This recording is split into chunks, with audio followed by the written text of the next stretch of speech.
안녕하십니까. 여러분들 부자로 만들어드리는 부통인의 실전 모면을 운영하고 있는 조성호 수장입니다. 반갑습니다. 자, 오늘은 내가 감당할 수 있는 임차인들이 내 건물에 있느냐, 이런 주제를 가지고 이야기를 좀 해볼까 합니다. 자, 시작하기 앞서 좋아요, 구독 꼭 누르신 거 잊지 마시고 꼭 눌러주세요. 알람도 꼭 설정 부탁드리고 있습니다. 사실 이제 이번 이야기는 이제 그 물건을 이제 매도를 하려고 내놓은 건물주 이야기입니다.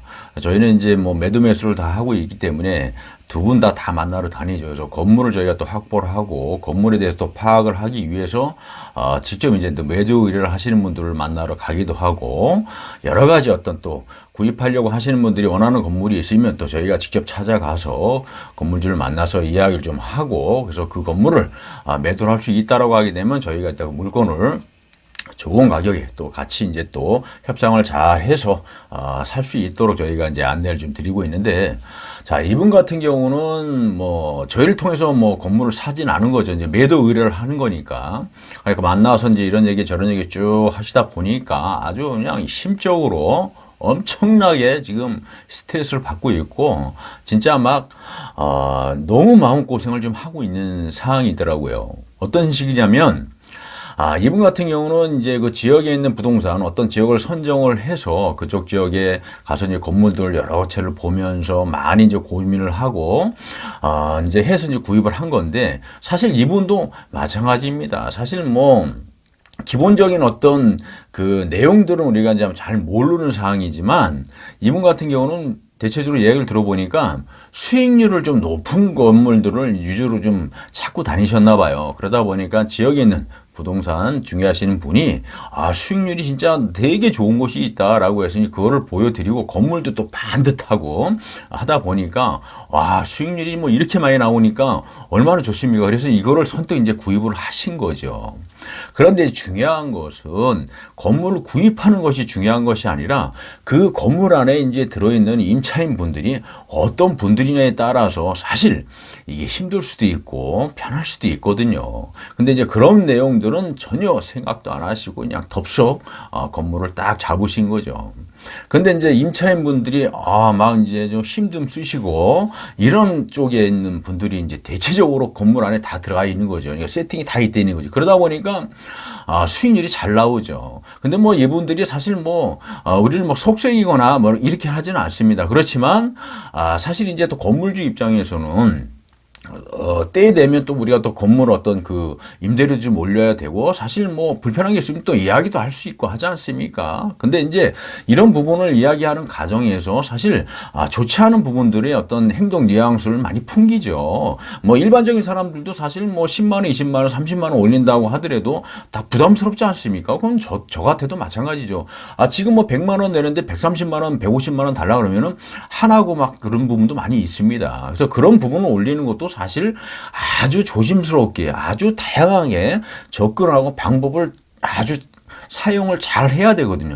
이런 걸 그냥 아무것도 모르고 그냥 올려주세요, 뭐 이게 아닙니다. 이제는 이 사업, 임대 사업도 이제는 어떤 사업 마인드로 정확하게 전문가처럼 아주 다양한 기술들을 사용해서 이제 적용시켜서 운영을 해야 됩니다. 그냥 막 묻지 마시고 이제 해서는 안 된다는 얘기거든요. 근데 이분 같은 경우는 이제 다 건물 인수하고 나서 이런 부분에 대한 걸 알고 이제 어쨌든 살 때 하고 뭐 또 우리가 기간이 되면 이제 올리는 그런 부분을 알고서는 이제 이야기를 들어간 거죠. 하지만 그 안에 있는 임차인분들이 보통 분들이 아니다 보니까 단합 형식으로 되는 거죠, 결국은. 그러다 보면 각계전투가 아닌 단합으로 해서 상대를 하는데 전체적으로 모여서 그런 부분에 대해서 이야기를 하는데 결국은 주인의 역할이 사실 없어져 버려요.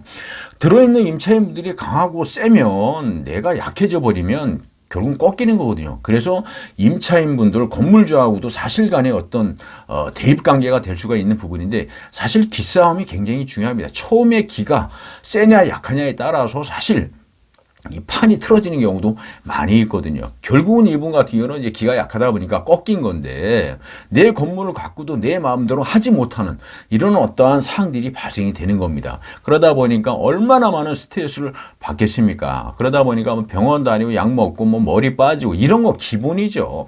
그런데 현실적으로 만약에 이런 기가 꺾이거나 어떤 이런 상황들이 벌어지게 되면 그때부터 임차인들이 월세도 잘 내지 않는 경우도 많습니다. 이거는 결국은 주인이 오히려 임차인들을 상대로 해서 빌고 뭐 도와달라 이런 형식으로밖에 변하지 않는 거거든요. 그래서 우리가 이제 이 건물을 결국은 이분 같은 경우도 임차 내역을 정확하게 파악해서 내가 감당할 수 있는 어떤 임차인들이 있는지를 좀 파악을 했어야 되는데 그냥 수익률만 높은 것만 보고 그냥 덥석 들어간 것이 잘못이죠. 그래서 우리가 건물을 구입하는 데 있어서 내가 기가 세고 내가 뭔가 강하면 아주 이런 부분도 우리가 충분히 커버할 수 있지만 내가 좀 기가 약하거나 좀 약하다 생각하면은 들어있는 임차인분들도 좀 잘 구성 내용을 보고 우리가 들어갈 필요는 있습니다.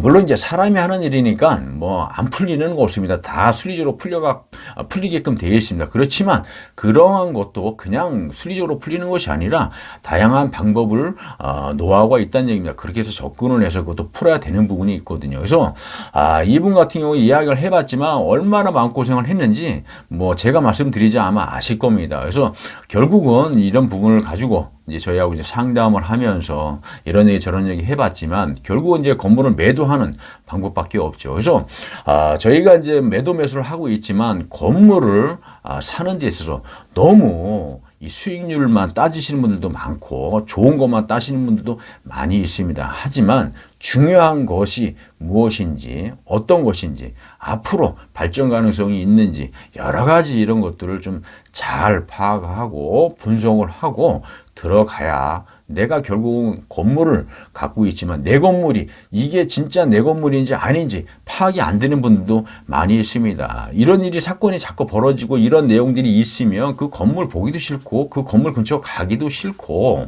이 건물이 내 건물인지 아니면 저 임차인들 건물인지 생각을 하시는 분들도 의외로 많이 있습니다. 그래서 여러분들이 건물을 갖고 싶고 건물주가 되고 싶다라고 하면 기본적인 것들은 우리가 좀 잘 파악하고 그래서 건물주도 많은 것을 알고 어느 정도 지식이 있고 경험을 갖추어야 된다는 얘기입니다. 그러지 않으면 힘들어질 수 있다는 걸 꼭 명심을 하시고요. 자, 오늘은 여기서 설명을 좀 마쳐볼까 하고요. 인터넷상에 부통연이라고 치면 아주 좋은 정보 계속 올리고 있으니까 여러분들도 꼭 들어오시는 거 잊지 마시고요. 자, 오늘은 여기서 설명을 마치도록 하겠습니다. 감사합니다.